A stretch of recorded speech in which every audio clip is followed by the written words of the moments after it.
Welcome to Zambezi News, where we bring you the news faster than it takes to get rid of two bungling imposters. We bring you the news as factual and indomitable as two veteran newscasters who aren't going anywhere anytime soon.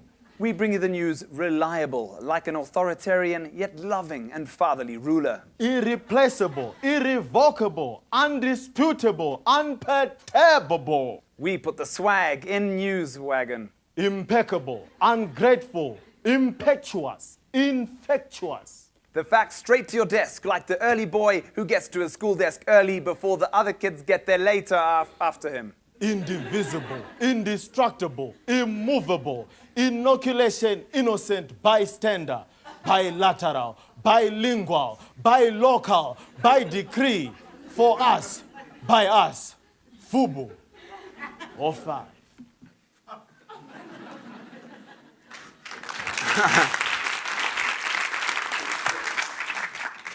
So, how do you resist the authoritarian regime of Robert Mugabe? Some take to the streets, others write articles. We decided to take the sophisticated and intelligent route of taking the piss out of the government. More specifically, taking the piss out of the Zimbabwe Broadcasting Corporation, the ZBC, which is state-controlled and is the only TV station in the country. Zimbabwe, you can all hear me? Yes? In Zimbabwe, we tend to like things in ones. One TV station, one president for life. So the clip you just saw was Zambezi News, where we have bungling newscasters who parody the ZBC, issuing out hilarious propaganda. We started in 2011, at a time when social media and internet wasn't big in Zimbabwe, so we went old school and we would produce tens of thousands of DVDs to distribute across the country, because for obvious reasons, the only TV station in the country wouldn't broadcast us. So we distributed over 10,000 DVDs of the first season. We got overwhelming feedback, really positive feedback, but the best feedback we got was from one viewer who wrote in saying, "I can't believe this is the state of our national broadcaster. I can't believe their standards have sunk so low." And we turned to each other and were like, "Comrades, we've achieved our dream. People think we are the ZBC. We can quit." Zambezi News is now 5 seasons in. We've reached over 2.2 million households across Southern Africa through satellite TV. We've been featured on the CNN, The Guardian, Channel 4, and so on. We believe that we've been at least part of inspiring a new political satire movement in Zimbabwe, which in 2011, I guess for obvious reasons, political satire wasn't exactly a thing because of fear.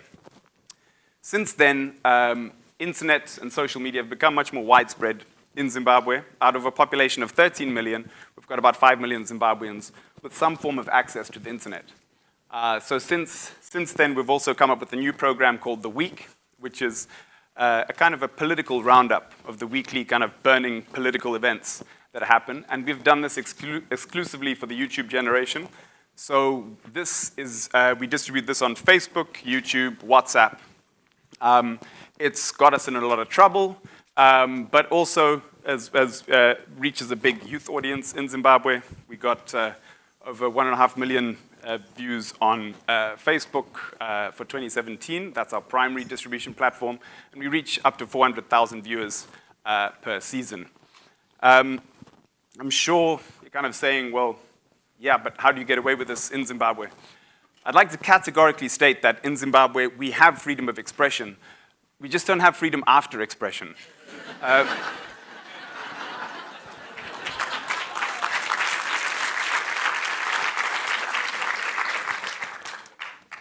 Which means that we never know when the guys in dark glasses and suits are going to come after us. And 2017 was a beautiful example of that. The year started with the city council trying to come and demolish our offices. By middle of the year, the police were threatening to shut down our festival for performing political comedy. And by the end of the year, the state had arrested our Magamba TV producer, Martha O'Donovan, who was in charge of all our political satire. They accused her of trying to overthrow the government. They locked her up in high security prison, Soon after that, they raided our offices and confiscated our laptops. And this was all happening at a time when tanks were rolling into the streets and a coup apparently was about to start. We all went into safe houses, woke up the next morning, and on the TV was a general who had taken over the Zimbabwe Broadcasting Corporation, long-time dream of ours, saying the situation has now gotten to another level, but this is not a coup. This is a military-assisted transition. And this is true. We do have probably the most helpful military in the world. They helped our previous president to retire. So we saw this on the news, and we're in safe houses, and we're kind of like, so, I mean, you know that charge of trying to overthrow a constitutional government? I think the military beat us to it. And so we rushed back to our offices to shoot a new episode of the week. There was so much fake news going on at the time. A coup had happened. Mugabe had been removed. And so we went in to shoot a new episode of the week, which has become our most popular one to date. I'm going to show a short clip from it. We called it "This Is Not a Coup." We tried to be patriotic and listen to our military.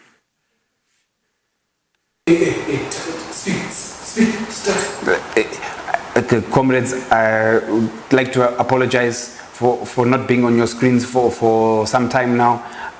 The police, they confiscated our laptops, so we couldn't broadcast, but I've been reflecting, and I would like to apologize to you all. I think it was ill-advised of us not to give you the week.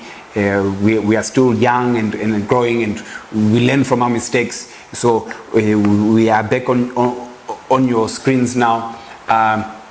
And please also know I haven't been forced or coerced to make this statement by angry social media users. I've made it of my own volition. So we give you the week.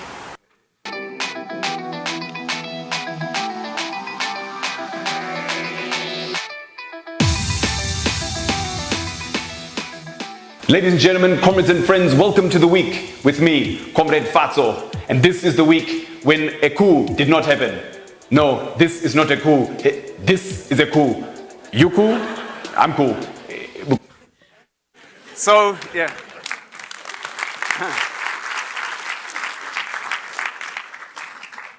So Robert Mugabe is gone. We've got a new president in power. We're criticizing the new government, and we like to think that maybe we're having the last laugh. Thank you.